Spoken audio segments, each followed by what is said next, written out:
With over 7 decades of data from the Colonial Country Club, a frequent tour destination, we have a wealth of information to guide our predictions this week.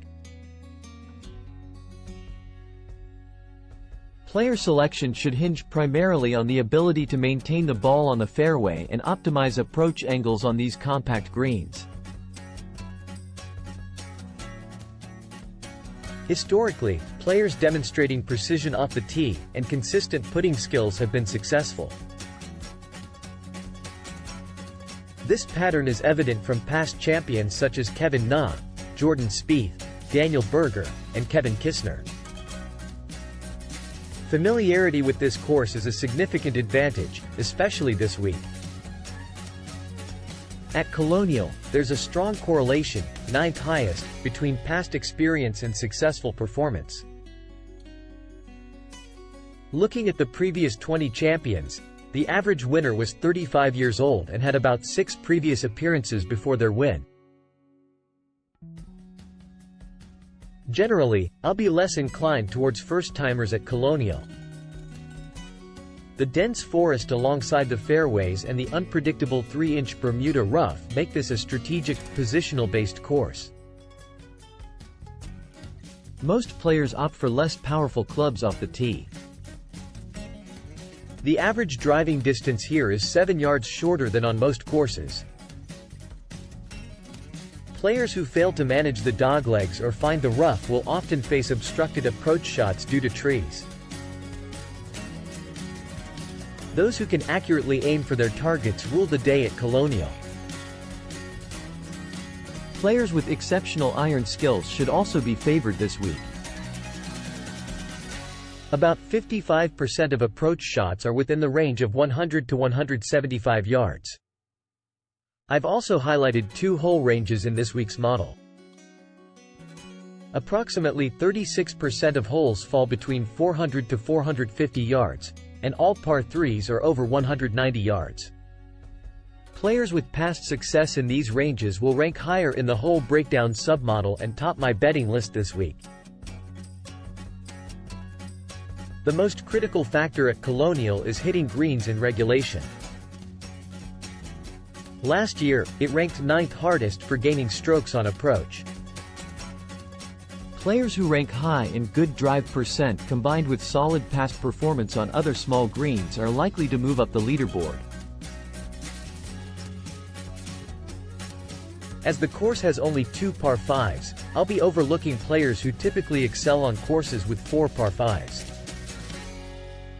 K.H. Lee, Vincent Norman, and Joseph Bramlett, who usually score well on such holes, are examples. Certain advantages related to distance, par 5 scoring, and approaches over 200 yards will be less relevant this week, and therefore, these players will rank lower in my model. Even though Jordan Spieth may still be nursing a wrist injury, his performance last week was promising, suggesting a high likelihood of a top 10 finish. Apart from a missed cut at the Wells Fargo, he's currently displaying some of the best ball striking of his career.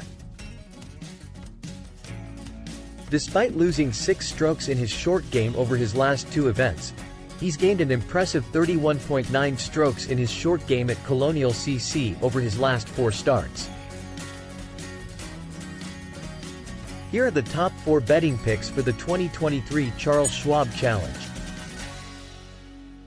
Jordan Spieth plus 1600, the King of Colonial, returns for the 12th consecutive year where he has finished outside of the top 14 only one time.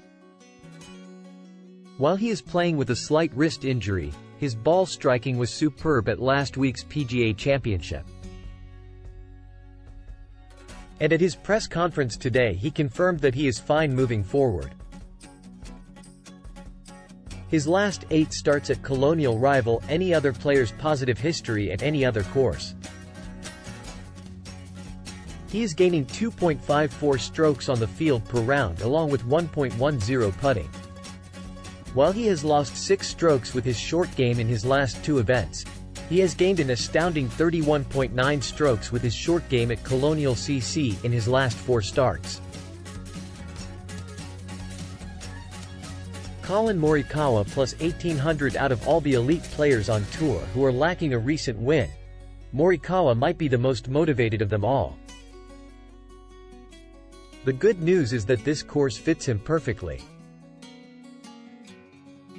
With his lack of distance mitigated here at Colonial, his elite accuracy both off the tee and with his mid-irons should allow him to separate from the field. In his 3 starts here he is gaining an amazing 1.68 strokes on approach per round.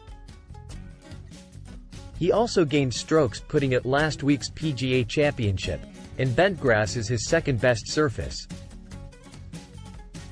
Also in his favor, it should also be noted that Colonial is one of the easiest short-game courses on tour. Max Homa plus 2500 initially wasn't on Homa at the start of the week, but this number has drifted too much. He has a pair of T27s here and has been grinding on the range to get his irons back in shape. Like Morikawa, I love targeting players who not only discuss their motivation to win but who also wear their emotions on their sleeves. He brings as much win equity into this event as anyone not named Scheffler. Cam Davis plus 6600 after his 4th place finish at the PGA Championship last week. I was shocked to see Davis open at such high odds. While he has the reputation of being a longer hitter off the tee, he actually excels much more on smaller, precision-based, less-than-driver courses. Not only does he have a 7th place finish here last year, but he is the 9th best player in my model on comparable courses to Colonial. Even with an awful 5-event stretch where he played through an ailment, he is still gaining 0.82 strokes per round over the past year and has the upside to win this week.